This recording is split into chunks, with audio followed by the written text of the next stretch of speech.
आपको मालूम होगा कि जब 8 मार्च 2020 को इस पार्टी का गठन हुआ तो जो हमारा मेन एजेंडा था पार्टी गठन करने का, 3 चीज़ें थी उस वक्त। एक कि जो protection of jobs for the residents of Jammu and Kashmir, land should be reserved for the residents of Jammu and Kashmir only. तीसरा था restoration of statehood. These were the main agenda points. बाकी उस वक़्त के हालात के हिसाब से यहाँ सब बंद था, प्रिजनर्स का रिलीज़ था, बाकी सब चीज़ें थी, लेकिन मेन एजेंडा ये थी। अल्हम्दुलिल्लाह अल्लाह ताला के फजल से आउट ऑफ द 3 थिंग्स 2 चीज़ें हमने कामयाबी हमें मिली है अपनी पार्टी को। जॉब्स की प्रोटेक्शन का सिलसिला जहाँ तक था, हमने जॉब्स की प्रोटेक्शन के लिए एक बाज़ाब्ता ऑर्डर गवर्नमेंट ऑफ इंडिया से लाया। ठीक है, उसमें थोड़ा सा डोमिसाइल का जो उन्होंने किया है 15 साल है।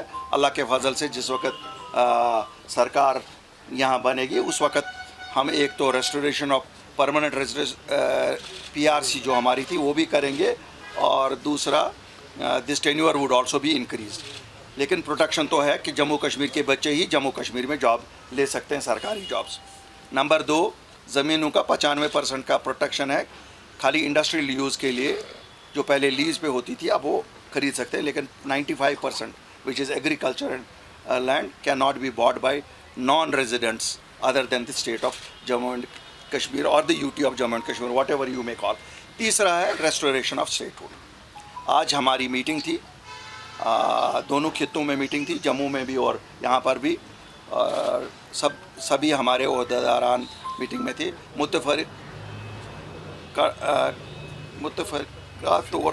मुतफ़िका तौर पे ये करार पाया कि हमारा एक डेलीगेशन गवर्नर साहब से मिलेगा जो रेस्टोरेशन ऑफ स्टेटहुड के लिए फॉर्मली डिमांड करेगा।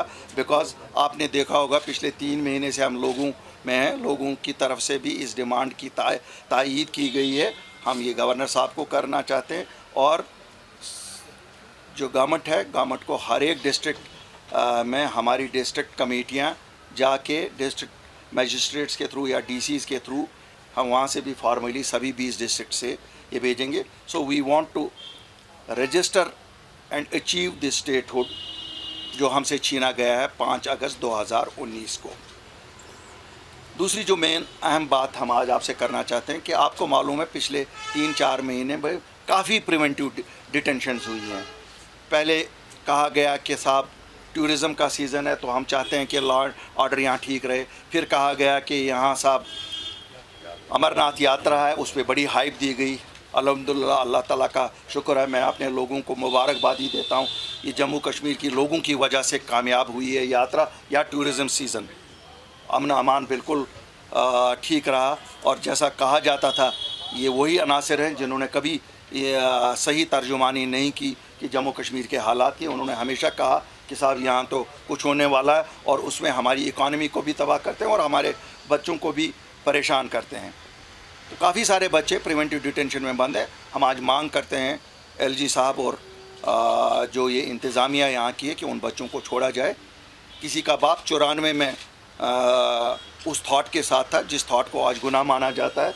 मुझे ये मालूम नहीं, उस वक़्त भी गवर्नमेंट ऑफ इंडिया थी, बच्चा पैदा हुआ 2002 में, आज उसको गिरफ़्तार किया जाता है। तुम्हारा बाप 94 में था, यार ये तो शादी भी नहीं बाप की हुई थी, उसके बाद शादी हुई, 2002 में वो पैदा हुआ। अब इस बच्चे को सिलेक्शन हो गई, फेयर प्रोसेस से एक सिलेक्शन हो गई, अब उसको नौकरी भी नहीं दे रहे हैं, उसको कह रहे हैं कि साहब क्लियरेंस में कहते हैं साल, और साल भर वो कहाँ जाएगा, किसके पास जाएगा, कोई क्लियरेंस नहीं देता है।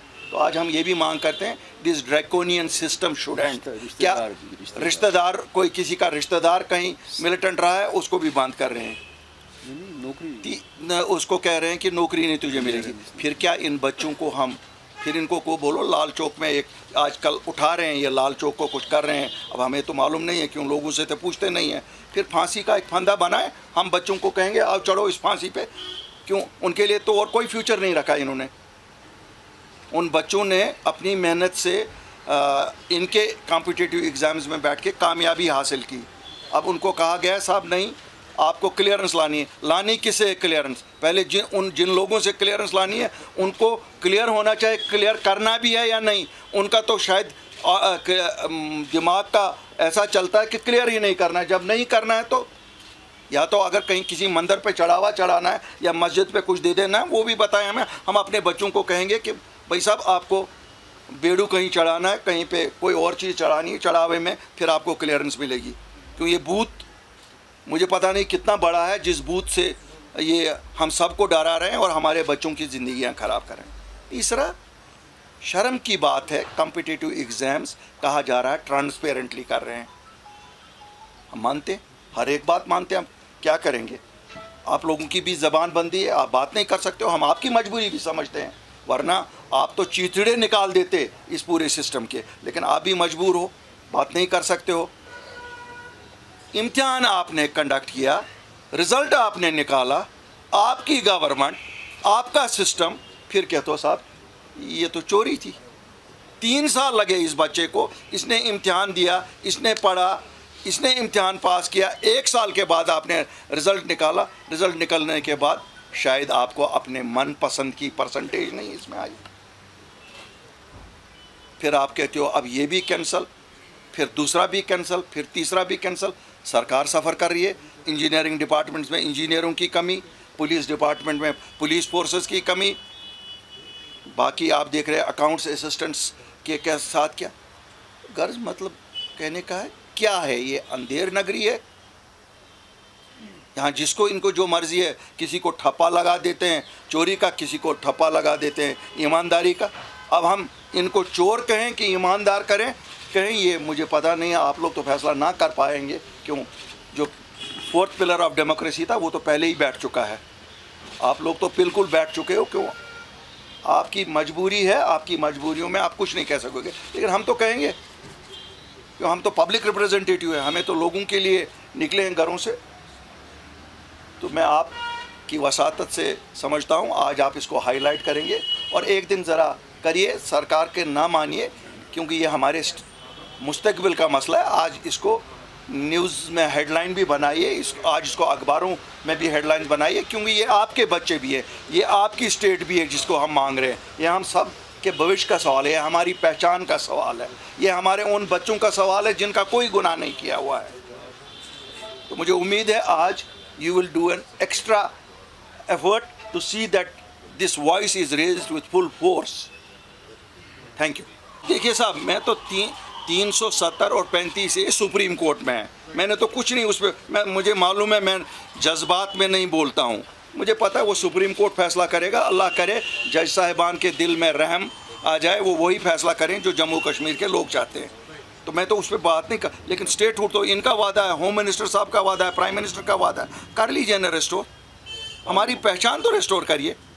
2 टुकड़े तो आपने किए, उसको तो हम कुछ नहीं अभी कहते हैं, वो तो सुप्रीम कोर्ट डिसाइड करेगा क्या होगा क्या नहीं होगा, लेकिन ये तो हमारी जायज़ मांग। अगर हम चुप बैठते फिर तो ये जॉब्स की रिजर्वेशन भी नहीं, 370-35 के बाद तो हर everybody was allowed to apply for jobs.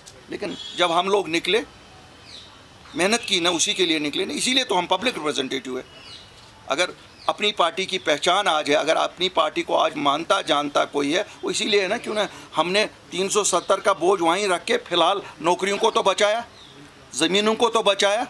तो अब स्टेट हुड तीसरा रहता है मेरा एजेंडा, मैं कहता हूँ वो भी लाऊंगा।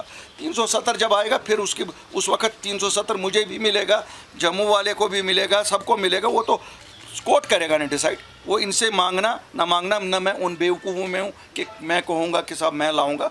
वो आपको पता है मैं आज डिविएट नहीं करना चाहता हूँ, because I don't want to dilute these main issues. ये आज हमारी ज़िंदगी और मौत का सवाल बना है मेरे बच्चों के लिए, जिस तरह मेरे बच्चों को आज हम दोनों को, मुझे बड़ा खुल के बात करने की आदत है।